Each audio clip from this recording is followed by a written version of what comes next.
P T I کے احتجاج سے ایک بات واضح ہو گئی ہے کہ حکومت کے لیے مسئلہ خیبر پختونخوا ہے۔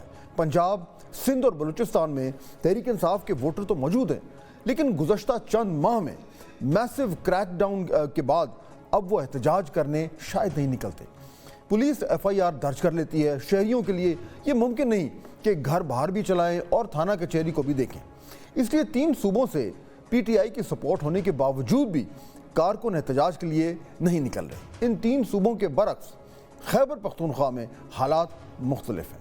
جب بھی احتجاج کی کال دی جاتی ہے تو کے پی سے بڑا قافلہ اسلام آباد ضرور پہنچتا ہے۔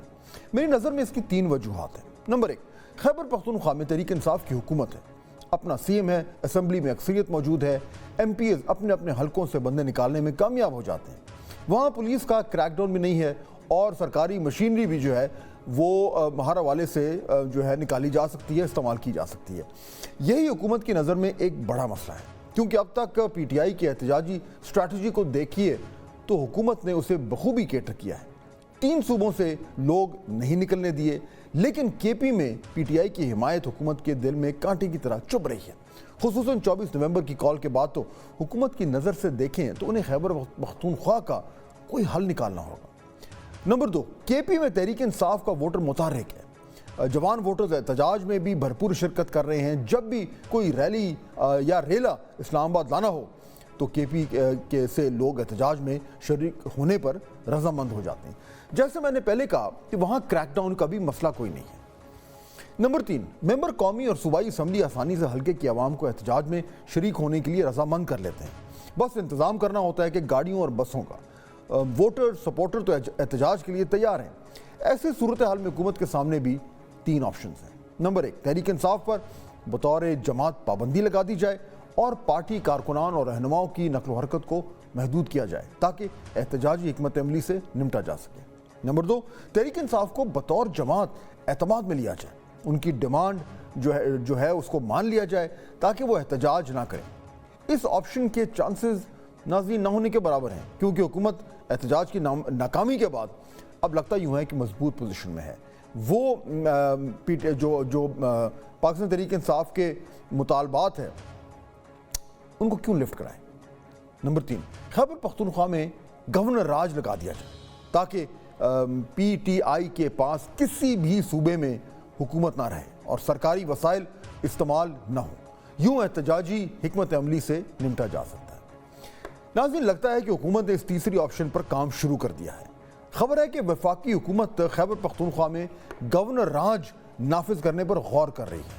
کل وفاقی کابینہ کی اکثریت نے گورنر راج نافذ کرنے کی حمایت کی، یہ بتایا جا رہا ہے ذرائع سے۔ وفاقی وزیر احسن اقبال کے مطابق کے پی میں گورنر راج لگنا چاہیے۔ وہاں کی حکومت نے گورنر راج لگانے کی تمام شرائط پوری کر دی ہیں۔ حکومت گورنر راج سے پہلے پیپلز پارٹی، قومی وطن پارٹی اور اے این پی سے مشاورت کرے گی۔ کہا جا رہا ہے کہ اس حوالے سے حکومت اتحادیوں اور تمام سٹیک ہولڈرز سے مشاورت کے بعد حتمی فیصلہ کرے گی۔ ناظرین، گورنر راج لگنے کے بعد کوئی بھی صوبہ وفاقی حکومت کے کنٹرول میں چلا جاتا ہے۔ صوبے میں گورنر چونکہ وفاقی حکومت کا نمائندہ ہوتا ہے، اس لیے وہ انتظامات سنبھال لیتا ہے اور اسی وجہ سے اسے گورنر راج بھی کہا جاتا ہے۔ اس وقت حکومت آئین کے مطابق گورنر راج لگا سکتی ہے۔ آرٹیکل 232 کے مطابق جنگ یا اندرونی تنازعات کی صورت میں صدر کسی صوبے میں گورنر راج جو ہے اس کو نافذ کر سکتے ہیں، لیکن اس کے لیے صوبائی اسمبلی جو ہے وہ 10 روز میں پارلیمنٹ سے منظوری ضروری ہے۔ لیکن آرٹیکل 234 صدر کو اپنے تئیں 2 ماہ کے لیے گورنر راج نافذ کرنے کا اختیار دیتا ہے، لیکن اس آرٹیکل کے تحت پریزیڈنشل آرڈرز کی پارلیمان کے مشترکہ اجلاس سے منظوری ضروری ہے۔ صدر اگر چاہیں تو 2 ماہ کے لیے گورنر راج میں اضافہ کر سکتے ہیں، لیکن اس کی دوبارہ توثیق بھی لازمی ہے۔ صدر کسی بھی صورت میں 6 ماہ سے زیادہ گورنر راج نافذ نہیں کر سکتے۔ ناظرین، اسی آرٹیکل کے تحت جنوری 2013 میں پاکستان پیپلز پارٹی حکومت نے بلوچستان میں گورنر راج لگایا تھا۔ اس وقت ہزارہ کمیونٹی پر 2 خودکش حملے ہوئے تھے، جس میں 100 سے زیادہ ہلاکتیں ہوئی تھیں اور پھر اس کمیونٹی نے دھرنا دیا تھا۔ اس صورتحال میں صدر آصف علی زرداری نے گورنر راج نافذ کیا تھا، جبکہ اس سے پہلے فروری 2009 کو اس وقت کے وزیر اعظم یوسف رضا گیلانی کی سفارش پر صدر آصف علی زرداری نے شہباز شریف کی حکومت کے خلاف پنجاب میں جو ہے وہ گورنر راج نافذ کیا تھا۔ اس کے علاوہ ماضی میں مارشل لاء حکومتوں کے دوران کئی بار گورنر راج لگتے رہے۔ ناظرین، گورنر راج لگانا جو ہے وہ دو دھاری تلوار ہے۔ یہ مخالف کے خلاف بھی استعمال ہو سکتی ہے اور خود پر بھی چل سکتی ہے۔ اگر گورنر راج لگتا ہے تو پی ٹی آئی احتجاج کے لیے سرکاری وسائل تو استعمال نہ کر سکے گی اور سارا کنٹرول گورنر کے ہاتھ میں چلا جائے گا، لیکن ایسا صوبہ جہاں پہلے ہی سیکیورٹی کی صورتحال خراب ہے، طالبان دوبارہ منظم ہو رہے ہیں، قرم ایجنسی میں فرقہ واریت سر اٹھا رہی ہے، ایسے صوبے کی سب سے بڑی جماعت کو حکومت سے باہر کرنا بہت بڑا مسئلہ پیدا کر سکتا ہے۔ آئے روز صوبے کی حد تک جو ہے وہ احتجاج ہوں گے، جلد سے جلوس کیے جائیں گے اور وفاقی حکومت کے خلاف ایک تحریک بنانے کی کوشش بھی کی جا سکتی ہے۔ ظاہر بات ہے کہ تحریک انصاف حکومت جانے کے بعد آرام سے تو نہیں بیٹھے گی۔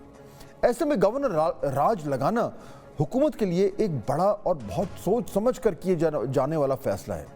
دیکھتے ہیں کہ اتحادی خصوصاً پاکستان پیپلز پارٹی کہاں کھڑی ہوگی، کیا وہ اس معاملے میں حکومت کا ساتھ دے گی؟